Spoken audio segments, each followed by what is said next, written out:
He had a short but bright stroke of genius during his musical career. His preferred setting on stage was a quintet with one other horn player who would invariably be less spectacular. He preferred a reactive pianist and a driving bassist. Tonight, we're talking about none other than the late, great Charlie Parker.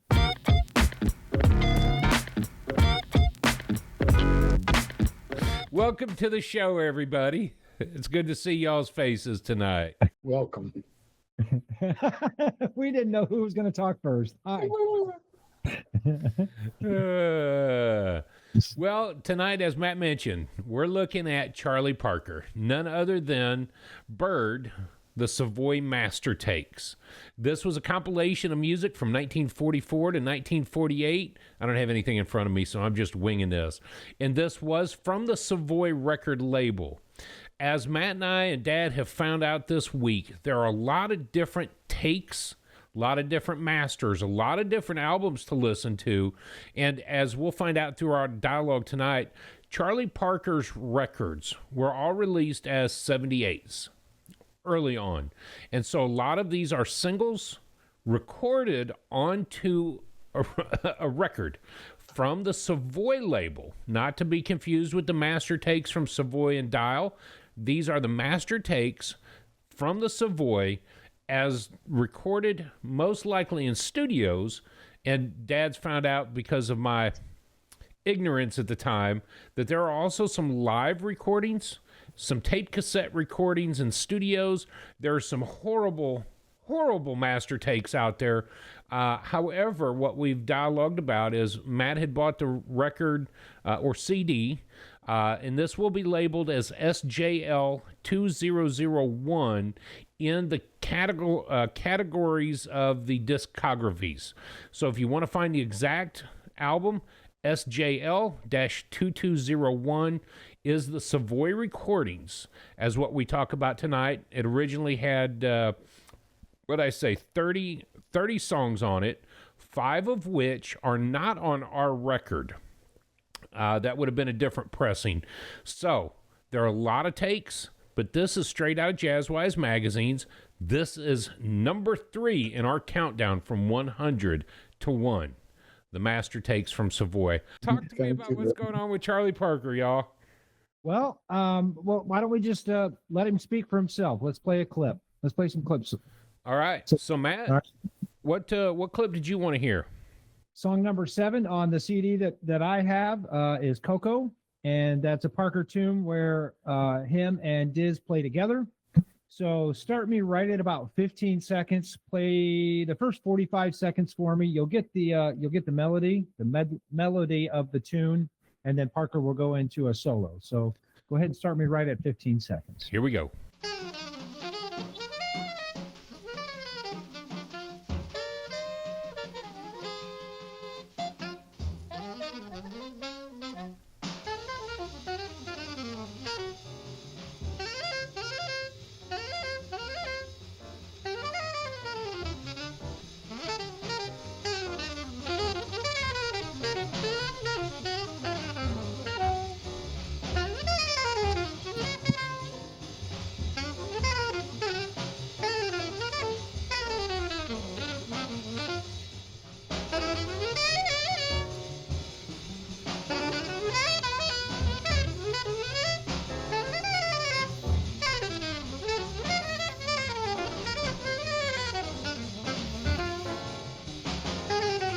All right. You had wanted to cut it there. I'll cut it right there. Okay. Brilliant. Okay. Man, that is super brilliant. Why Coco, Matt? Well, okay. I'm not going to say that I lied to our listeners, but I've been listening to jazz a little bit longer than I thought I had. There's a trumpet player named John Faddis. I don't know if you've ever heard of John Faddis. I've been listening to John Faddis since about 1991. His album that came out, Hornucopia, in 91, I have in my brain. It lives rent-free. The lick that you heard Charlie play, ba-da-ba-da-da-da-dum, bum-bum. Faddis has a song on his album called Repartee, where he goes through some genres of jazz music. He starts with the swing genre, and then has a little rap in between each little section of song. He plays that clip in that song called Rap RT on the Hornicopia album.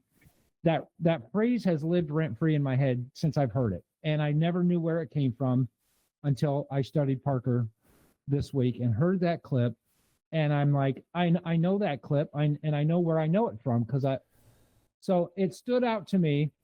Not only that, but because it's him and Dizzy playing together. We'll discuss their relationship up in the episode. But that was my clip. Thanks for playing that for me.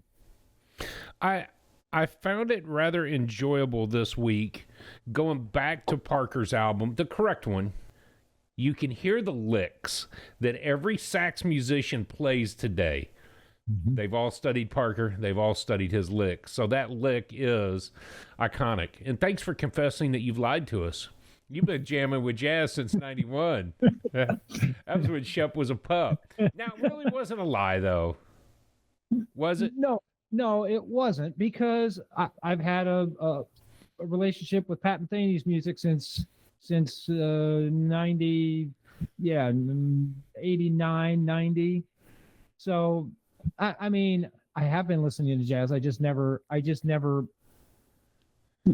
completely immersed myself in it. So, John Faddis, if you've never heard him, check out that album, because I'm telling you, it's amazing what he can do. So, in our lives, we have come across jazz in one form or shape or another.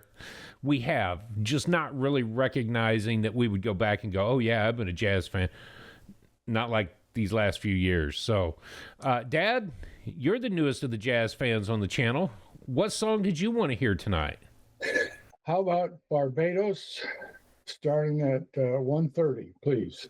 1:30 Barbados it is.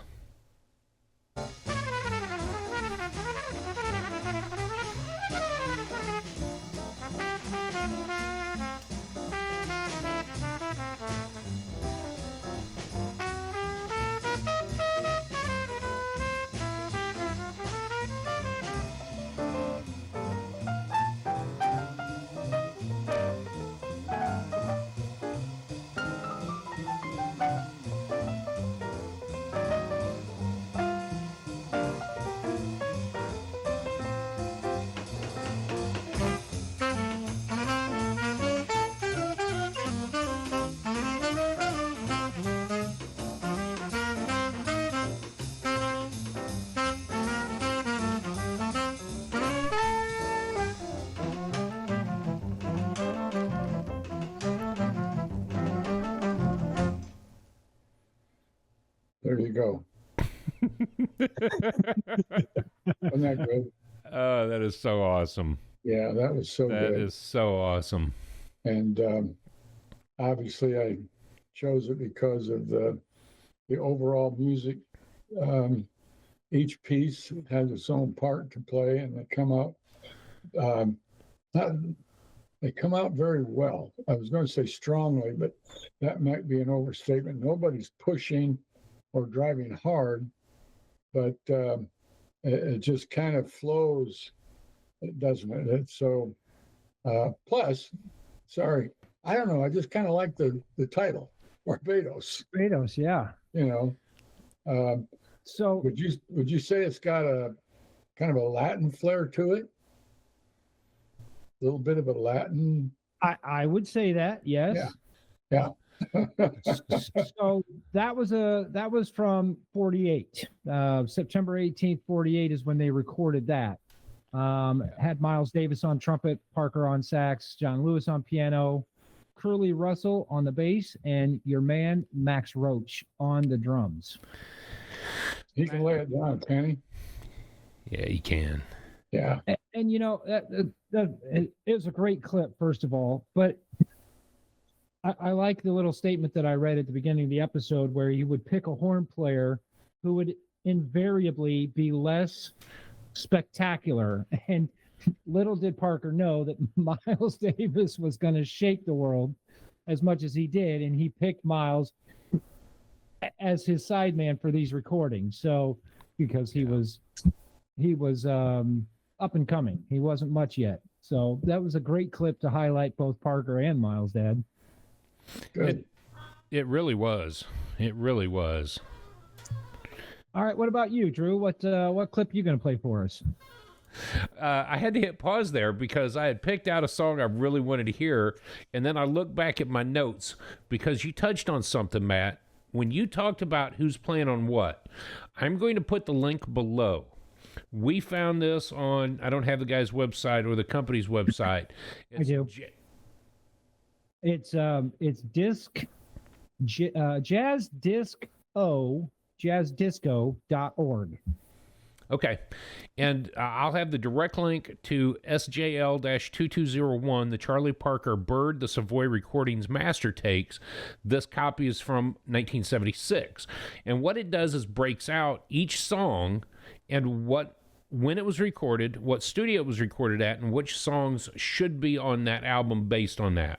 I'll Always Love You, Just the Same, that's missing from our album, and Romance Without Finance, Take 5 is missing. But all that to say, the link's below. Go check it out. While you're listening to the disc, it's really great to hear who's playing on what song. And what hit me, because I printed this out, I've been staring at it this week, and I wrote down, holy crap, Miles can play. Check out the solo.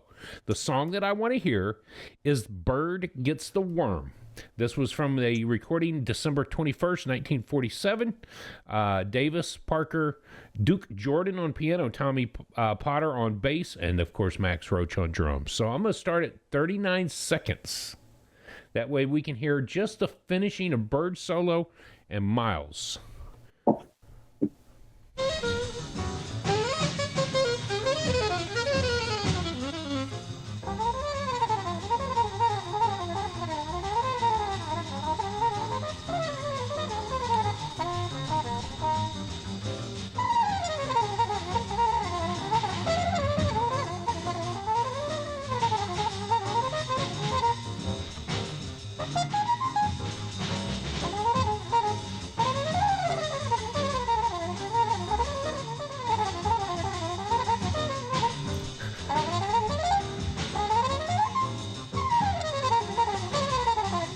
I'm going to stop it. I'm sorry. I got to stop because I almost want to call bull crap.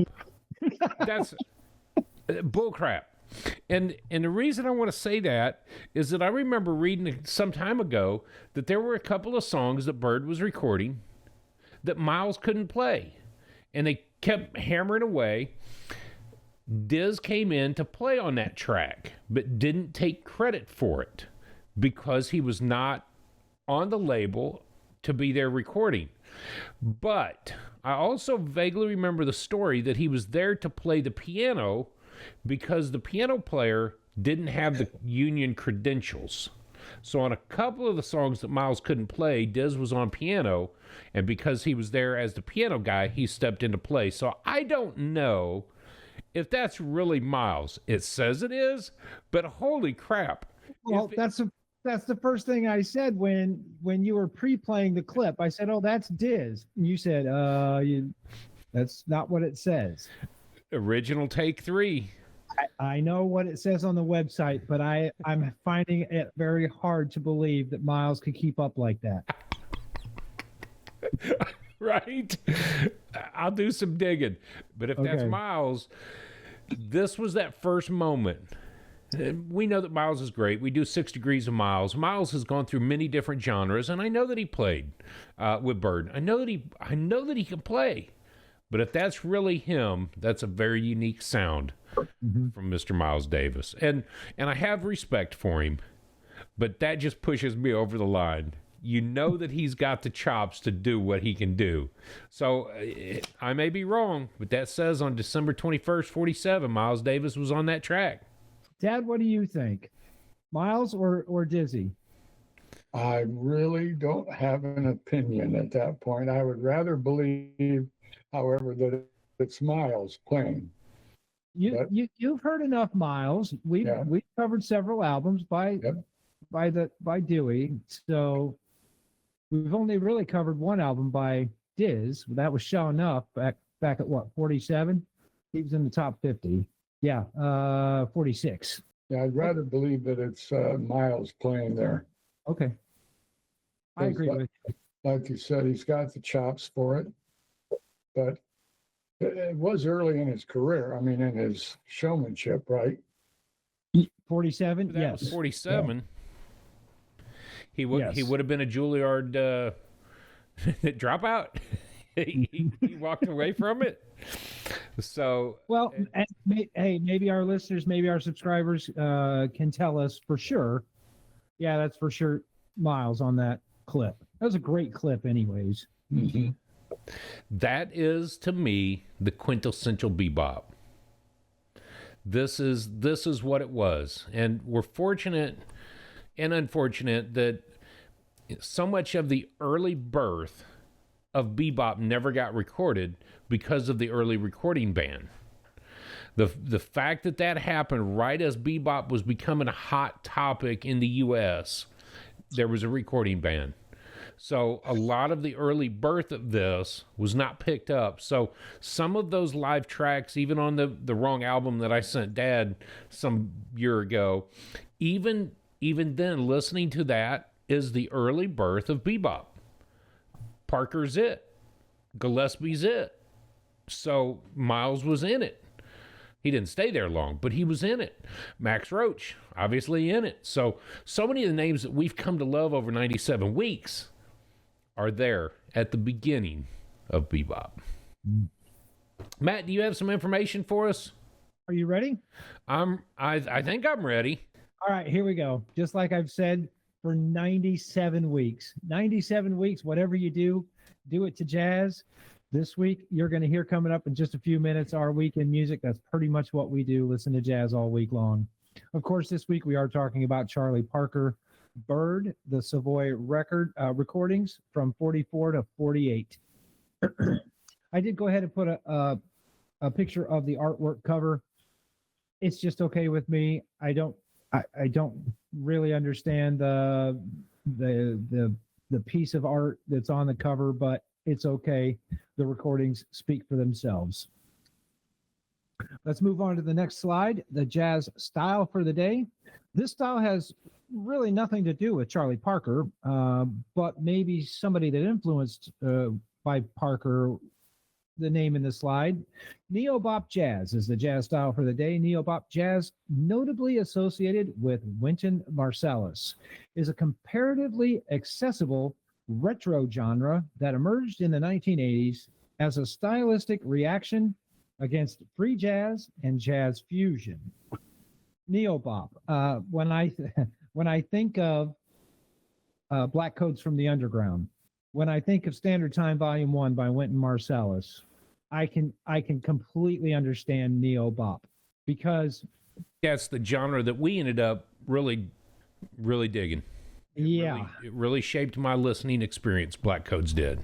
Oh, by all means it did. And because his name was in the definition, and that's when I started thinking how much I enjoyed that style of jazz. Now I can go even further and look for more neo-bop jazz artists. When I can't find something to listen to, that's what I'm going to do. I'm going to look for a neo-bop jazz artist.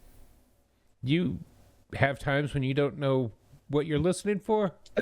Hardly. Man, I roll the dice and hit play. I go to the WTUR.org and just get inspiration, and then I go running off somewhere. This week, I ran off on Booker Little Jr. So yeah. I had a rabbit hole with him. So I'm never short of, The radio station helps a lot just to, like you said, shake your memory or at least let you listen to jazz for a while without having to pick something. Yeah. So WTUR.org is a radio station that you put together, right? Correct. Good.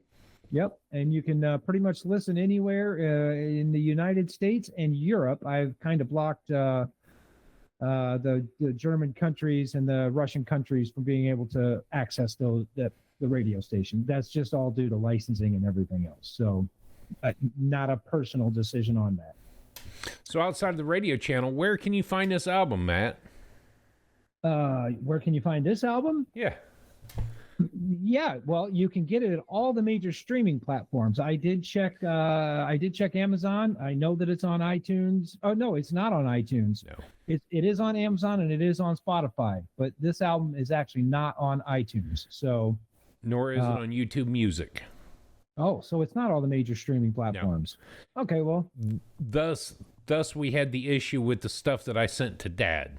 and thus I had to buy the CD from Discogs. That's right. Yep. I'm so used to not changing that slide that I didn't even think about it when I was putting the slideshow together. But we at the Unconnoisseur would prefer you go to your local record store and buy a brand new copy of Bird, the Savoy recordings. So Yes. head on over to your local record store and buy a brand new copy. I put a quote at the bottom of that slide by Charlie Parker. Music is your own experience, your own thoughts, your wisdom.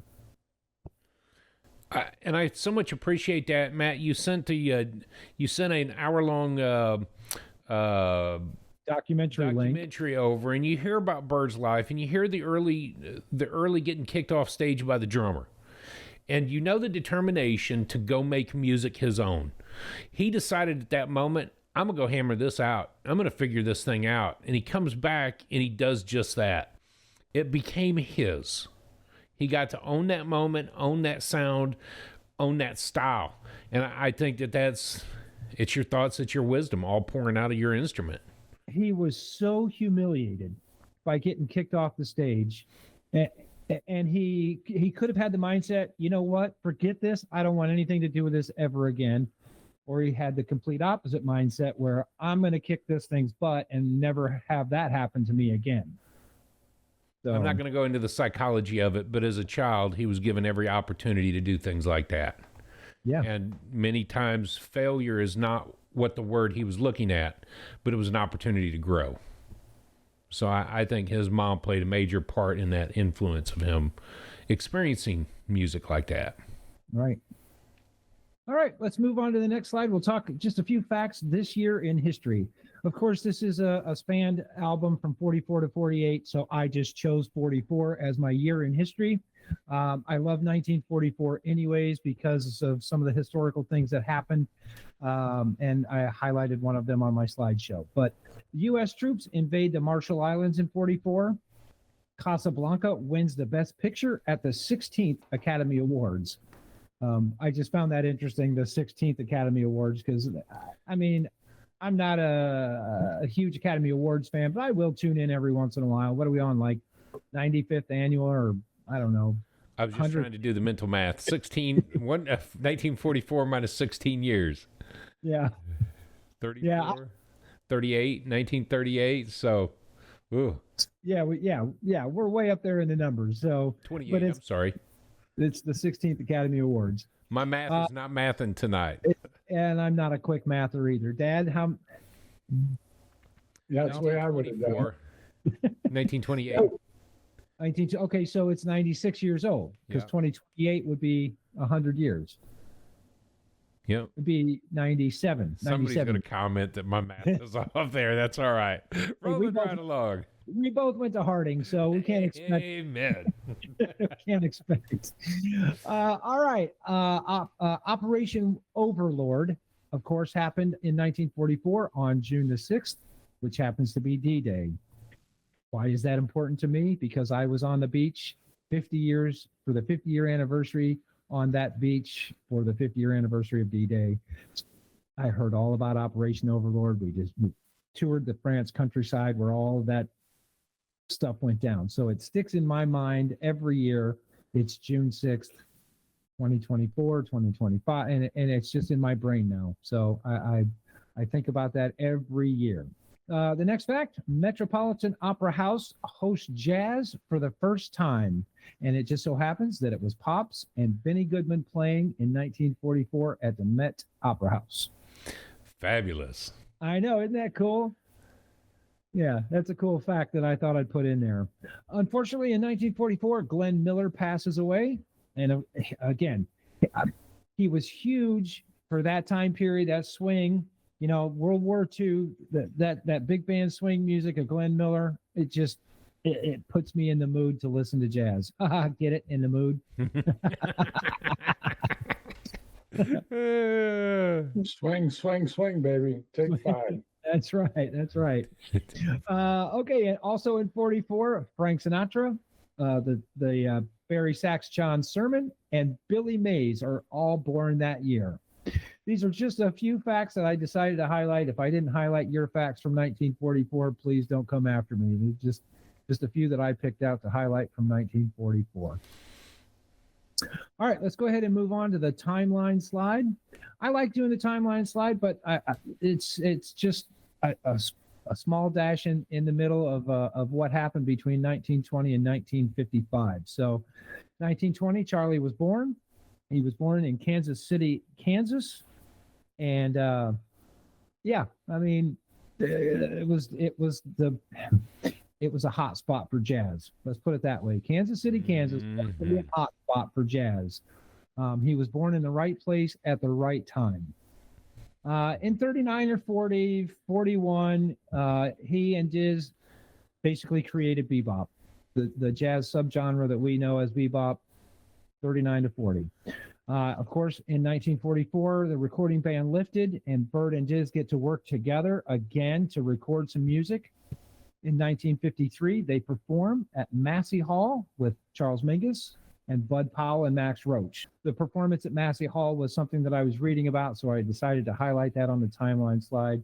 And then in 55, Parker passes away of a heart attack and failed liver, and yeah, a whole bunch of other things that he passed away from.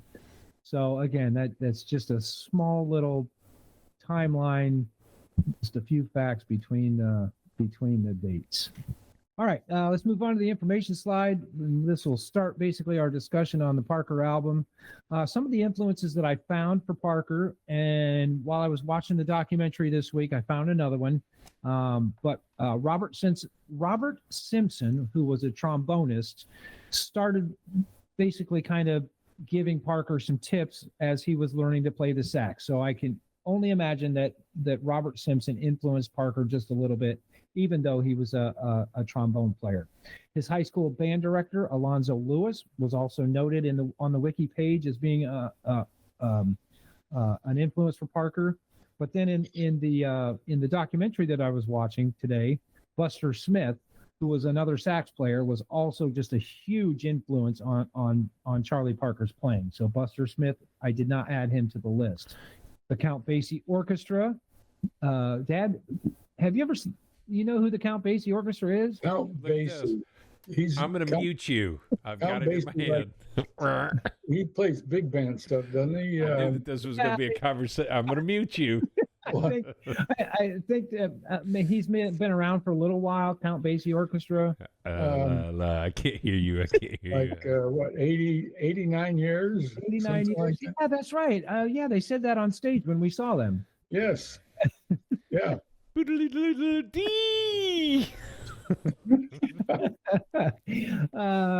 I put that Count Basie Orchestra on there as an influence is because that's who he was playing with when he got the cymbal thrown at him and decided that he was gonna kick the sax's butt and just learn it and do it. So yeah. I think that incident really shaped what we got. So I could not leave that out as an influence. Yeah. You mentioned Go ahead, Matt. Buster Smith. Yeah, I wanted to add one that I found very, very, very interesting. And two of them that I were going to name, one of them was Buster Smith, but Lester Young was also an influence of Parker's. And it was said that Young provided a rhythmic foundation, and that was what he was building in Parker. And then Buster Smith provided technique. And so having a rhythmic foundation from Lester Young, of all people, who I love to listen to, and then the technique from Buster Smith, I know Lester, but now I'm going to go dig on Buster Smith. Well, and it just so happens that Lester was sitting on the bandstand the night that Parker got the cymbal thrown at him. And so to be humiliated in front of somebody that you respect is even worse. If he didn't know the guys on the bandstand, all right, big deal. All right, yeah, you don't want me up here, that's fine. I don't know any of you anyways. But to have somebody that you respect and admire sitting right there, he probably just tucked his head in his tail and left. what did they call it? Was it a cut session? I think that's what Cutting it was. session. Yeah, cutting session is where they brought in the new musicians to kind of try out for the band, and if they could cut it, they made the band, and if they didn't make it. Well, this wasn't the first time that Parker didn't make the cut, or tried out, I should say, but the drummer was so sick of hearing him play the same wrong notes all the time, that's when he threw the cymbal at him. So if he's coming from Kansas City, he knows what that sound should be. He's had the experience and the ability to listen to some great music. It said that he actually learned the tune. He knew what tune it was, but he only learned it in one key. And they were playing it in a different key. So he got up there and didn't know what to do. I hear horror stories and the delight. You know, I learned blue bossa and D minor from me. And so I know that in that key. I know Blue Monk in a key. I know. But how often do you learn it in all 12 just in the event of? You get up and the band says, oh, yeah, we're going to play that, but not in that key. You go, oh, crap. How do I play it? I mean, it's simple. 713579113. That's the number of that riff. Well, 8775309. Yes. 0 would be the root. I don't know. Anyways, yeah, you kind of want to know those tunes in different keys just in the event that they do that. Yeah, for sure. Parker never struggled much after that. Not after that. No way. All right, so on the discography,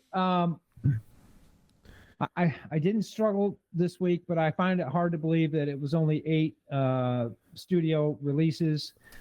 That listed that there was 28 live releases, and then as a sideman, there's just a whole bunch of releases. I didn't bother to do a full I don't want to get technical, Matt, but what do they call a studio release? If you've been releasing on side A and side B of a 78. Yeah, I tend to think in full CD, 12 songs, but his releases were not like that. No. So I think that's a bit of a false number based on what studio would be. Dad, you've got 40 tracks that aren't even the same as the 25 or 30 that we're listening to. You've got alternative takes. You've got all kinds of things. So I would have to say that number probably closer to 25, 30 albums altogether if you think about an 8 to a 10 track per album kind of studio album. Well, do you know where the term album came from? Because I was reading about that today. No. Okay, so in an album, what it was a compilation of 45s. So you couldn't fit more than two songs on a 45, side A and side B. But if the artist had 10 songs to release, they would give you 5 45s and put it in an album, like a photo album, a record album, and sell it to you. That's what an album. We would call those box sets today on CDs. Correct. But a box set on CD would be a huge compilation of music. This was just 10 songs given to you on 5 records, side A and side B, an album of music. Now, the only one of us on this episode that would know that would have to be the old man. Did you know that? I mean, actually, no. Trio was on large format by that point in time, so. Yeah, but I have listened to a lot of 78 albums. I've listened to a lot of 45 records, lots of them. And so, yeah, I've been around a while. So if you got a Buddy Holly album, it would have been 4 or 5 Buddy Holly 45s packaged together in an album, in a box all together to make the Buddy Holly album. Mm-hmm. So I just found that fact cool. I don't think we've ever really discussed albums before. No. So, but I do have to think about Mingus here for a moment. Record label's going to take full advantage of everything that was ever pressed for a few extra dollars. So you got an album that was 15 songs. Let's press it as an LP. Now we have the extended play version, so let's press it as that. Now we have the CDs. Let's press a new one. Oh, they actually did that to Parker on a couple of tunes too. That's where what made me say that. Yes. Yeah. Because he didn't even know they were recording him, and he was just probably goofing off on the microphone, and then all of a sudden the recording turns up and he's like, wait a minute, what's going on here? Yeah. So, but yeah, you're right. Any little thing that they can squeeze another dime out of, that reminded me, Matt, was it Coco that was the original song of Cherokee?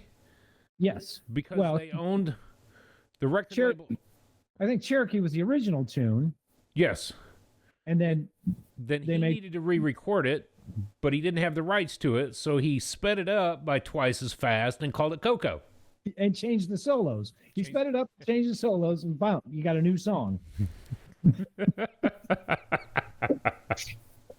Like magic. Oh, no, that's not Cherokee. That's Coco. That's Coco, baby. Because I'm playing it at 300 beats per minute. Same story about a same woman, just from different ethnicities. That's right. And different decades. Different decades. Yeah. We got sidetracked. Jazz genre. Let's go to the genre. Of course, jazz is one of his genres, and bebop is the other. Those are the only two genres that you really can pick for Parker. 6 Degrees was super easy this week because we've already talked about Miles Davis and Parker playing together. So, bam, 6 Degrees. Few facts about Charlie Parker that I'll highlight, and these again just a few facts that I picked. He started playing the sax at age 11, which is about the fifth grade, and his mom bought his first saxophone from a pawn shop for $40. So I don't know. I just found that fact really cool that he started playing the sax that early. He has won 4 Grammy Hall of Fame awards. In 1979, he won the Big Band Hall of Fame award. In 1984. The Grammy Lifetime Achievement Award, and 2004, the Jazz at Lincoln Center Hall of Fame. Bird and Yardbird was his nickname from the early days. And Drew, I think you referenced that kind of at the beginning of the episode. They were on tour bus, driving on some backcountry road. All of a sudden, the bus driver hits this chicken in some farmer's yard. Parker tells the bus driver, "Stop the bus." And the bus driver's like, whoa, what? He's like, "You just ran over a chicken, man. We're going to eat that thing." And that's how it was that said, and he feasted that night. He feasted that night. So, which is why I started with, I'm glad it wasn't a possum. Right. Possum Parker. Oh, wow. That's too much. I've struggled to find any facts kind of about Bird, the Complete Savoy Volume 1. So these are my facts. 25 songs on the recording. The recording comprises every recorded piece by Bird for Savoy between 44 and 48. Now, that doesn't mean that was all of his recordings for Savoy, just the recordings from 44 to 48. And like you mentioned earlier, there's several different master cuts and complete master cuts and the digital master cuts that are the imposters, but not many of them are remastered. No. Master takes. Right. The album that I think Dad had was 41 through 48. So it had a lot of extra early, like you said, they recorded and he didn't know it. Good. So you got double duty listening to Parker this week. Yes. Yeah. And Matt, those recordings suck. On a scale of 1 to 10, they're like -5. They were not good. And for listeners, when you guys listen to this particular album, and we'll have the link below where you can find it on Discogs, these aren't the most brilliant of recordings either. They're better than the Bix Beiderbecke and Jelly Roll Morton compilations, but not by far. But we're talking 15 years later in the recording history of Jazz too, so they should be a little better than Bix. A little. But a whole lot better than what Dad was forced to listen to. I'm sorry. It's not a laughing matter, but I got to laugh. So. Yeah. Okay. So This album was compiled in 1976, and those are the three facts that I found on for Bird the Complete Savoy Volume 1. So that does it for the slideshow for me. Excellent. Good cover. Good cover. Let's do something here a little bit different. Dad, tell me about this week's new music, because we're talking Excellent. 80 years later that we've got new stuff, and the reason I say let's do this is I think that everybody knows Bird. And so whatever we might say is just our personal opinion. So let's get into what's new, old man, and then we'll go back to what's old. What's new? Okay. And then you can start your weekend music. That just tied in so well, I'm sorry. Are we ready? Take it away. Okay. This is an album. It's an album called Life Force, and it's by the group called Third Force. And basically, there's just three musicians on this album, and they just have a style that is so smooth, so inviting, melodious. It's just the kind of music you can listen to without feeling pressured, without feeling forced to listen. It's an album that you just can listen to over and over again. In fact, most of their albums are along that same track. And so I really think our listeners, our subscribers are going to love it. I also appreciate the album cover, the style, the color, the dancing, because that cover says a lot about what you're going to listen to. It's just kind of free form, flowing in a dance kind of perspective. This album was released this year, I believe, June of 25. It's done by Baja TSR Records. There are 10 songs on this album, lasting roughly 50 minutes.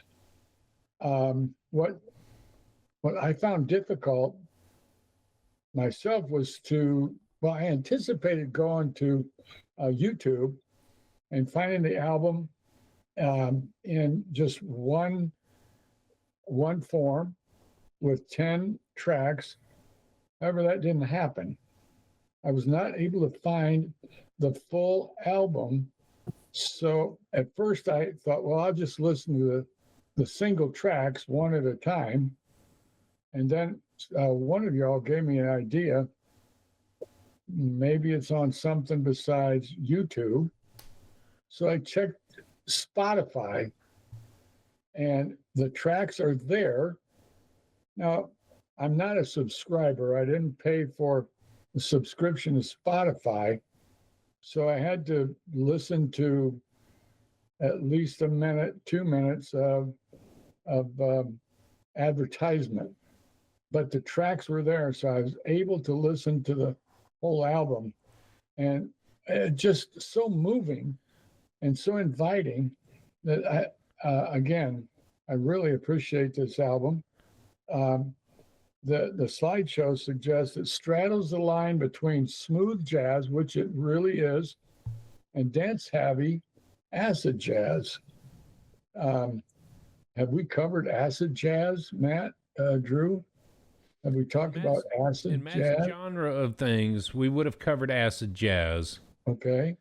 Well, the basic characteristics of acid jazz are soul music, funk, and disco, and it includes looping beats and modal harmonies. So the looping beats, the funk and the disco are I mean, you could kind of see it in the album, funk and disco, but the looping beats for sure. So it's so smooth and flowing. It's so clean and pure, like that white background. And it's got so much bright, vibrant color to it. that it's absolutely worth listening to the commercials if you're not on Spotify. It absolutely is. Yeah. There's one or two tracks that sound Latin and almost salsa. Okay. So you get this feeling of movement and flowing and dancing. And I really appreciated all of it, but those tracks, I think the second and third track were more of had a Latin guitar type of Latin stringing. So check it out. Yeah, for sure. I think our people will like it. I do too. I know that I like it, and it is actually available on Apple iTunes. So if you're an iTunes subscriber, you can listen to the whole album, add it to your library. But yeah, it's available on Apple products. Yeah. In the iTunes library. I ended up doing what Dad did, Spotify, listen to them in the commercial breaks. I was editing video this morning, so I had a chance to go through and listen. When I was done with that, I went back to YouTube Music and played an album, I think, from 2018. You can't go wrong with any of their albums. It was so awesome. So this was a super great pick. Yeah. And by the way, I will say this. I was watching TikTok the other day about some celebrities who are the best golf players. Kenny G is a 2-handicap golfer. Yeah. Really? Yes. So laugh all you want about his saxophone. He can golf. Laugh it up, fuzzball. Does he have his own golf course? I doubt it. I don't think so. But he was in the top 5 celebrities best golfers. I don't know if he was number 4 or number 3, but I think over the last 2 years I've given him a lot of crap for his smooth jazz. The brother can play a horn. He can play. Make no mistake. For I got mad props for that. He needs a haircut, but he can play. Haircut and get a job. All the phone references. Want a haircut? That's a good looking haircut. It is a good looking haircut. That's a haircut. Hey, yeah, haircut. Drew, what about, never mind. I got no hair for Never a mind. haircut. No hair for a haircut. No hair, no hair, no hair, no hair, no hair. For So- a haircut. All right, let's get back to Parker. Because during the documentary that I was watching from the BBC documentary, The link is above your head right now, and it's in the description below. thank you, there was a fact in there that isn't referenced very much. I don't remember reading, but he lost his cabaret card in 1951, right along with Monk and Bud Powell. I don't think I ever knew that. Maybe that's why another reason why we don't have much music between 51 and 55 recorded. The cabaret card would be recording as well, correct? You couldn't record in New York. The cabaret, only the 5 cabaret was to keep the cabaret card was their permission to play in the clubs. in the clubs. Okay, all right. But the union, you would have to have a union card to record. And that was why I mentioned earlier that Dizzy had to set in for the piano player, which the piano player, I think was probably John Lewis or somebody, got the credit for him playing because he didn't have a union card, but the studio album was booked. So Diz set in on a couple of tracks for the piano player. And then while he was there, he blew a couple of songs for Davis, which is why I kind of challenged my own. So you had to have a union card to record, but you could get away without it. Without a cabaret card. All right. So, and then the problem would be is like you mentioned earlier, there were 50 some clubs up and down the street there in Kansas. Well, if I can go play in Kansas versus New York, then I'll go play in Kansas. No big deal. I'll find another venue, but it was the cabaret cards specifically for the New York. For New York, correct. Yeah. Well, and again, growing up where he grew up in Kansas City, Kansas, we talked about this earlier, you and I. There was 30 or 40 jazz clubs in Kansas City within a 2 or 3 block radius. Much like 6th Street in Austin. Yep.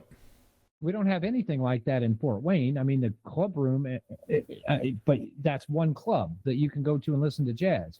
I can't imagine being surrounded by that much music, being a 15-year-old kid being able to walk around 2 or 3 blocks and listen to all kinds of different music and jazz. The influences that I listed, I'm sure there would be hundreds of more influences just based on who he heard as a kid and how he wanted his sound to be. That's so.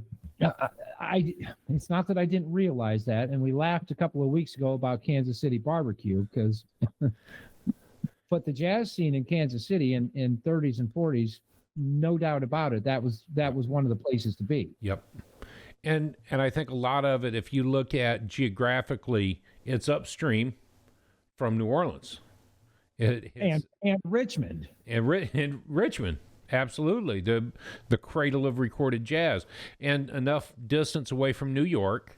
And it wasn't until the 50s, mid-50s, early 60s, when cool jazz took off in the West Coast. And so you figure that Midwest hub is where a lot of people were coming from. Idaho for Bix, Illinois for Davis. So these stomping grounds of the Midwest were there. IU campus had a jazz school. Which we talked about with Hoagie Carmichael being there as a lawyer in music. So all of these things are happening in that Midwest pocket in Kansas. I wouldn't say Midwest, but it still is. When I think of Midwest, I think of Fort Wayne, Toledo, home. Kansas City would have been it. And then south of that, on a riverboat, would put you right into New Orleans. So they had 2 distinctive sounds, East Coast, West Coast, 2 distinctive sounds. And all points in between, you had very unique music. I still think of Chicago as a hub. I still think of New York as a hub just as well as I do L.A. So you think of Kansas City banging music and the barnstorming parties. That's what I think about. Playing until 3, 4, 5 in the morning, the jazz bands were playing. Yep. So I have to associate it with the history and the time. You look at when the big swing bands were going on. If these parties were in the major cities, and Kansas City was one of them, you had the cutting contests anyways for the dancers. So the bands would outdo each other, the dancers would outdo each other, and it was a big party. But what did you have to do? When the sun went down, you weren't farming in the 40s. War came, and the big bands disintegrated because of the cost of them, and these small bands kicked up, and the public moved out of the rural into the cities. So a lot of history plays a part of the growth of jazz music. I think about Dad's comment last week about Robert Johnson. Where were the blues? Based south of there. You mix the blues with the Kansas City jazz, and now you've got this movement of a new sound. As Be-Bop comes in, and all of a sudden you've got the hard bop sound, bringing back the blues and rhythm. So I don't know, man. It's just I appreciate that fact because that's where he grew up. That was Parker's childhood. Yeah, it's just stomping grounds. Stomping grounds. So, Dad, have you ever been to Kansas City, Kansas? No. I was trying to think. You ever been to Kansas City, Missouri? I'm sorry. I did drive around Kansas City, but that was back in the early 90s. Just drove through. Yeah. Yeah, because you went out to visit Uncle Randall, right? Yes. Yep. And he lived in Wichita. Yeah. Well, Kendra's grandparents were from Kansas City, Missouri. Now, for those, I wasn't very geographical back then. So Kansas City, Missouri is on one side of the river. Kansas City, Kansas is on the other side of the river. It depends on what side of the river you're on, is what part of Kansas City you're in. So we were actually in both parts. They lived in Missouri, and we drove over to Kansas City, Kansas to go to J.C. Penney's or something because there was nothing to do in Kansas City, Missouri. So yeah, I've only been there, spent very little time there myself. So I'm just trying to picture the scene, of 6th Street. I've been to Austin a few times, been down to 6th Street a few times, and that's the picture that's in my head. Been to Nashville a few times, and when you're down on Broadway in Nashville, man, there's live music all the time going on. So I can only imagine what Parker what was going through his mind as a kid walking around downtown hearing all that music. And in the documentary, he talks about the freedom to do that. Yeah. Mom was like, sure, I got a 10-year-old boy roaming the streets. Okay, go experience these things. Different lifetime, too. Yeah. You know, with all the music that Parker and Diz did together, with all the music that Dizzy did by himself, we've only covered one album by Dizzy Gillespie in the magazine. I'm not asking you to answer this, but maybe speculate. Why isn't there at least one more album by Dizzy Gillespie or Charlie Parker on our list? The list should have included Diz and Bird. That way you could hit two birds with one stone. Dad? Did you say two birds? I did. Two birds with one stone. Were they chickens? Yeah, we're yard birds. Yeah. We'll have to ask John Newey why they only decided one album each. Yeah. I will say this. We are using the 2020 list from Jazzwise magazine, and they have had two other lists. On the 99 list, this album came in at number 7, and again on this list it's number 3. And on the 06 list, this album came in at number 8. So it has been in the top 10 on all 3 lists, but this year on the 2022 list is the highest that it's rated at the number 3 album that shook the world. Yep. Matt, you and I had an opportunity because we went through this 10 months ago. And then we decided that we couldn't rate it because this is the first we've really heard of Parker. You know, you listen to Bill Evans' trio and you've heard some of the musicians. You listen to Ahmad Jamal. You've had an opportunity to read, study, and understand who these guys were. Parker, this is the first drop. We decided then and there we would wait to rate it so we had a chance to just absorb it. Why is Yardbird so good? Why is the highlight of jazz? And you know, here we are 10 months later, still really wrestling with what it really is. Is it the uniqueness of the sound, or is it that he gave birth to bebop? Is it the fact, and I mentioned this earlier, that he played music for the musicians? And I want to go back to that for just a moment because I still think that it was the musicians that he played for.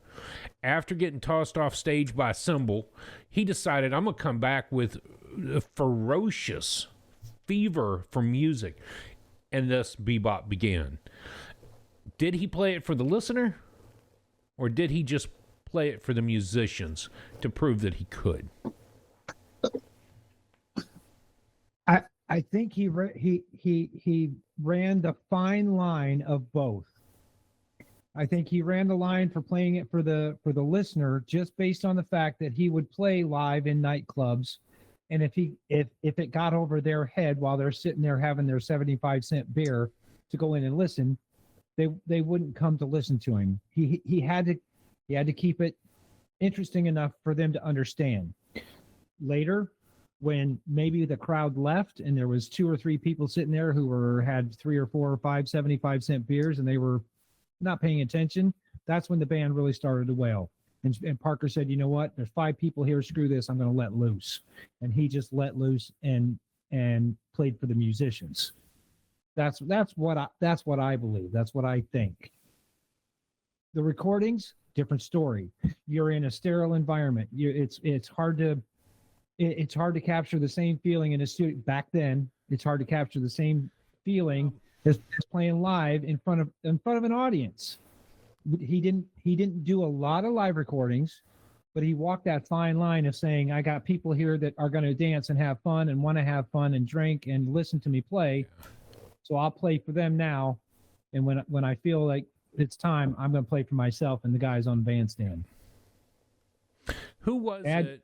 Dad wanted to say something. No? Nope. Who was it that said, whether it was in the studio or live, it was still recording? Yeah. I wanted to say that was like Cecil Taylor or somebody, but they made a point of saying it. You have to have the same energy, live or studio.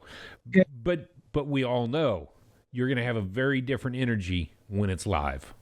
And you're also going to have the crowd. different energy when you don't think you're being recorded and you can just let loose and not have that fear of making mistakes. Okay. But you're standing in the studio, you're warming up, and you don't know that they're recording you. And then they release that, and you're like, that's not what I meant to happen there, bud. So, and I'm also thinking studios back then weren't as plush and nice as some of the studios. No. Lady's got a recording studio in her house that it's plush and comfortable, and you could feel ideas come to you in that nice studio. I'm thinking in the 40s, a recording studio was concrete walls with some, dampened sound. We've stood there and looked at what Jeanette would have called a recording studio. We've seen the photos of that as a room with a horn in it. Imagine a room with microphones in it. Maybe some walled off section for drummers or whatever to keep reverb down. But yeah, it wasn't posh. That was a great Hackensack, question. New Jersey. Come on, though. It was in my mom and dad's living room, said Rudy Van Gelder. Van Gelder. Hey, man, no smoking in mom's house. Don't sit on that couch. No, it doesn't have plastic on it yet. But you made it's that 10 o'clock. Mom and dad's bedtime. You gotta go. You made that comment earlier. Was he playing for the audience or playing for the musicians? So, Dad, what do you think? What's your opinion? Honestly, I'm sorry, I don't have an opinion on that. I'm kind of lost, but I appreciate the discussion. Okay. Yeah. Drew, you got to have an opinion. Did he play for the artist? Did he play for the musician, or did he play for the beer drinker? Well, Wynton Marsalis said it once. Without the musician playing the music, there's nobody there to listen. And without the listener, there's no reason for the musician to play. And so I kind of play on that. That was in an interview once that he gave, and I horribly misphrased that. But the idea is, I still think he played for the musician. I think he had a point to prove. He could play faster and better, cleaner than anybody, and he did just that. I don't think it was arrogance why he did it. I think it was just the pure fact that he loved to play verbosely. I mean, he played hard, fast, and heavy. But without him, would we have seen bebop today? And so I think there's an element that listeners lined up to hearing. So there was the element that the crowds wanted it. Recording wanted to have it, but the band hit in 42 to 44. Then after that, you really only had another decade before he was gone. Mm-hmm. And so that time period, it does set it in the documentary that you sent. Again, link is below, that our hearts beat together. He was on 1, I was on 2. He was on 3, I was on 4. Our heartbeats beat together. And to look at Diz's showmanship, if Parker had lived past 1955, we would probably still see a very different bebop. And so I think, again, he had a point to prove, and I think he proved it for the musicians. But I believe the side outcome of that was that people loved it. It was a different enough approach for jazz. I think you were getting ready to refer to our kind of unprecedented week this week, because we chose not to rate it on the week that we discussed it. There's only been one other artist that we have not rated. Yep. That was Pops. That was Pops, because that was a full compilation of work. Hot 5s, Hot 7s, which was 4 or 5 hours of music. And we chose not to rate that. So this one isn't really unprecedented, but it is kind of this along the same lines. We just chose a long time to rate it. Yes. And I still don't think that I would really want to, because I think that this compilation of Bird's work was tough, but we did rate it.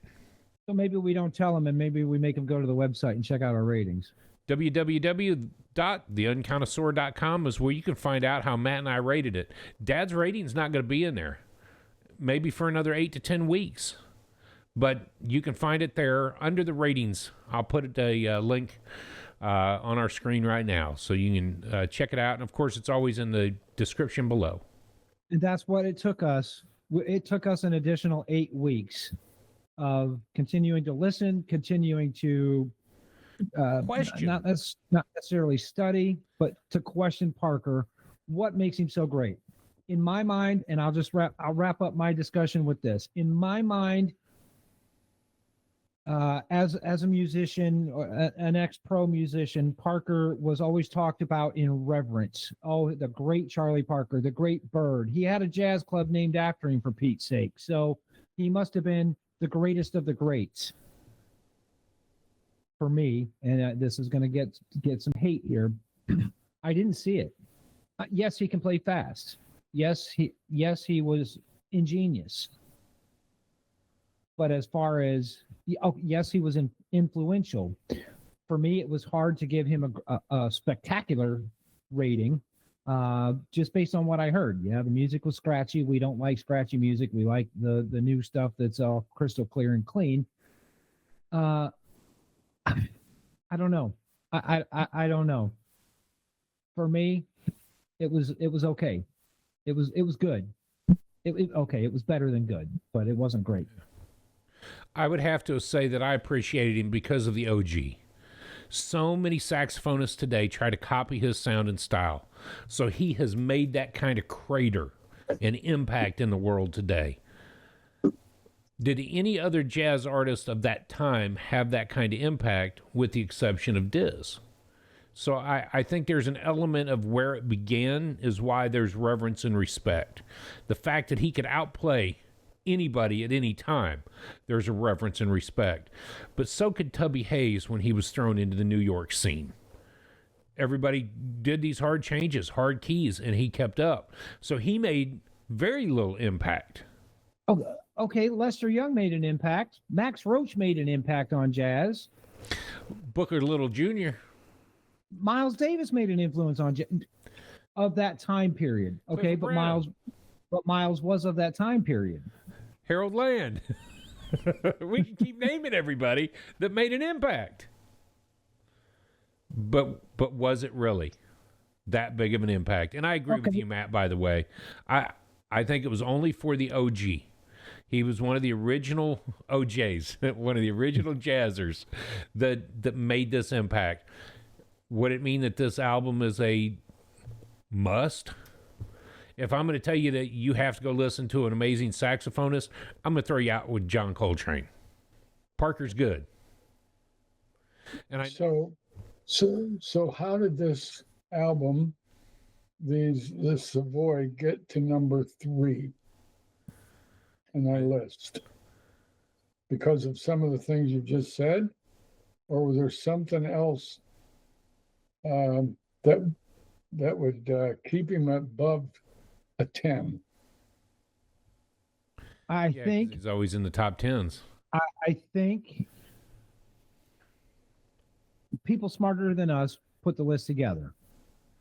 Okay, maybe they looked at the influence that he had on other musicians. Maybe they looked at the short recording career that he had. You know, he didn't get decades of recording. He was recording for what, 14 or 15 years is all he got, and 2 of those were banned from the recording ban anyways. So don't get me wrong, he's great.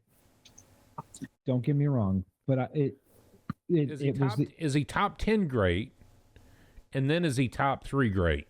If he's top 10 great, then why couldn't they put another album at 25? Why couldn't we get him 25 weeks ago? If he was that great, why couldn't he have had an album in the 50s or 60s? That way we could have started listening to Parker. Man, we need to start with conversations like this.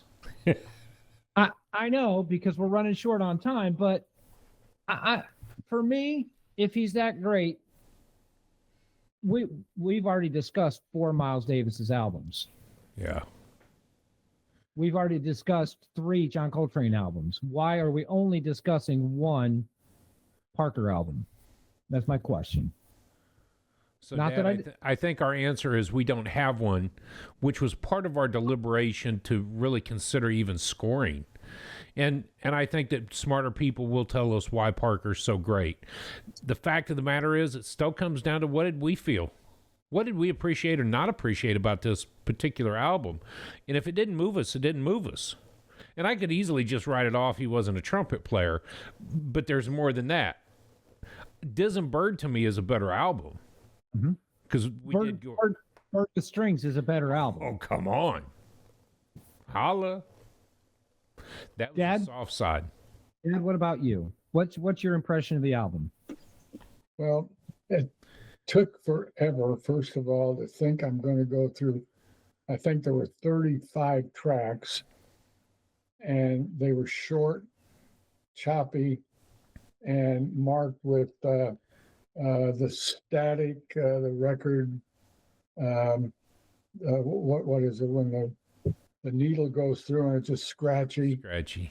After listening to what you sent me, Drew, I had a greater appreciation for it, and I was able to listen to the 25 tracks that you sent, and it was acceptable. It was good stuff, but again, I'm not in a position to rate it. I would have to listen to it 2 or 3, 4 more times maybe to give it a good. Would you be willing to listen to it 3 or 4 more times? Maybe not 3 or 4, maybe 1 or 2. Yeah. Yeah. And I think that speaks volumes to me that you would at least be willing to go and listen to it again. There are many other albums that I'd rather go listen to, but to understand Parker, it'd be worth it. Okay. Yeah. So, good.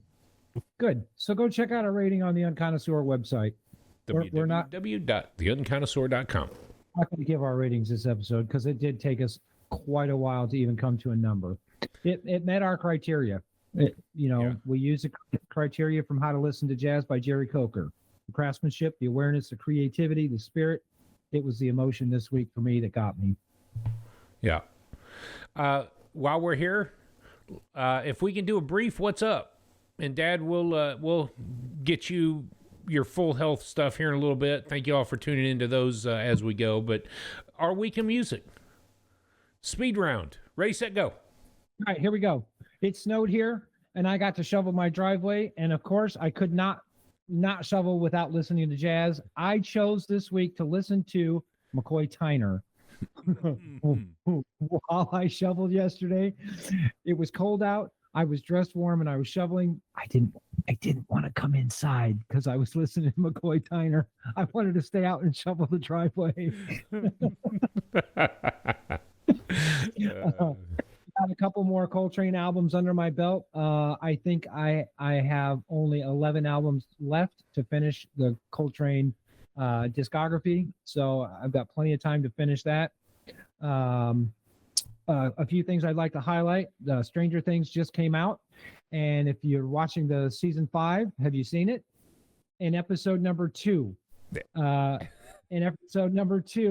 he hands Will a cassette tape, and he says, you need to listen to jazz. Have you started listening to jazz yet? And he hands him a tape. The tape is John Coltrane's A Love Supreme.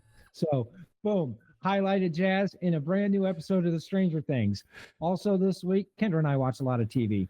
The TV show Tracker from last Sunday night. Tracker with Justin Hartley. He came to Fort Wayne to find his victim in Fort Wayne. So I just thought it was cool that they referenced Fort Wayne, Indiana on Tracker. That's cool. That's my week. My week, of course, this is right after Thanksgiving, if I can say that. We're recording on 12/1. Yeah. FYI. So I was able to get out and spend time at Matt's place with family and friends, and it was really, really good. My appetite is not good, but the food that I had was superb. The dressing, the turkey, just fantastic, And so it was good to be with family. Now, I will say, I believe this is the first time that Caleb, grandson Caleb, has been with us for Thanksgiving for 10 years, because prior to that, of course, he was in Romania. So it was especially good. the other thing that stood out to me, I walked in the front door and these three hawk of guys were standing there like a wall to protect me from whatever and whomever. I felt so secure that I was kind of stunned by the whole thing. So it was really cool. Again, you said, Matt, about the snow. Yesterday afternoon, we were sitting watching television. I heard a snowblower cleaning off the driveway. And it was our neighbor, Eddie Anderson, who was out there with his snowblower. And I'd already texted Brady, Caleb, and Keaton, asking them if they'd come over. Well, Eddie was doing the job, and he was mostly completed with the job when Brady and Caleb showed up. So they didn't have anything to do, so they came in and spent a little bit of time. We've had some folks come over to visit with us, which is good. I'm going to say this. Ohio State. OH. IO. Ohio State. 27. The other team had 9 points. The other team at the game. That was a The smackdown. game against the team up north. And I was able to watch the fourth quarter because your mama was watching one of those Hallmark movies before that. I'm sorry you didn't get to watch the whole thing. I was probably taking a nap anyway. So yesterday, I think it was, I listened to Ahmad Jamal, his album, and then Cannonball Adderley. I think that I need to was, put that on my list for tomorrow. yeah, that's my week. That was my week. I'll say more about the my medical condition when you're ready. We'll record that in just a moment. For all of y'all, we're trying to go with a closer to recording time period. We're running about 9 days behind on these episodes so that I have time to edit and get them out. For Dad's health, we're doing them immediately. So you'll see that come out pretty quick.